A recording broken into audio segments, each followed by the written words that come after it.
BB Raju institute of technology engineering కళాశాలలో civil engineering department జాతీయ స్థాయి విష్ణు నేషనల్ కాంక్రీట్ కానో 2025 పోటీలు రెండవ రోజు ఘనంగా ముగిసినట్లు కళాశాల director doctor Lakshmi Prasad, college principal doctor Sanjay Dubey తెలిపారు. రెండవ రోజు క్యాంపస్లో పడవ పోటీలు ఘనంగా జరిగాయి. కార్యక్రమానికి ముఖ్య అతిథిగా Vishnu educational society vice chancellor R Ravichandran Rajagopal హాజరై మాట్లాడారు. టెక్నాలజీకి అనుగుణంగా సస్టైనబుల్ నిర్మాణ సామాగ్రి ఆచరణల ప్రాముఖ్యతపై దృష్టి సారించి సమకాలీన సవాళ్లను ఇంజనీర్లు ఎదుర్కోవడానికి సృజనాత్మకంగా ఆలోచించాలని సూచించారు. పడవల డిజైన్ నైపుణ్యం విద్యార్థులతో మాట్లాడి తెలుసుకున్నారు.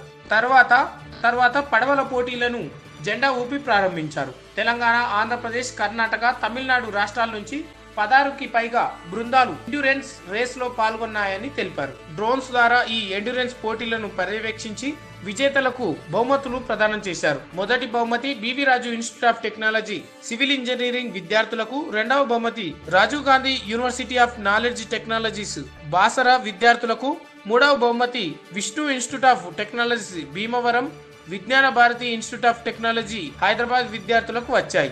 విజేతలను కాలేజ్ యాజమాన్యం, డైరెక్టర్, ప్రిన్సిపల్, సివిల్ విభాగ అధిపతి అభినందించారు. ఈ కార్యక్రమంలో director doctor Lakshmi Prasad, principal doctor Sanjay Dubey, civil engineering head of the department doctor S Krishnarao, హెచ్ఓడిలు డీజీఎం కాంతారావు, మేనేజర్ బాపిరాజు, అశోక్ రెడ్డి, సురేష్ పాల్గొన్నారు.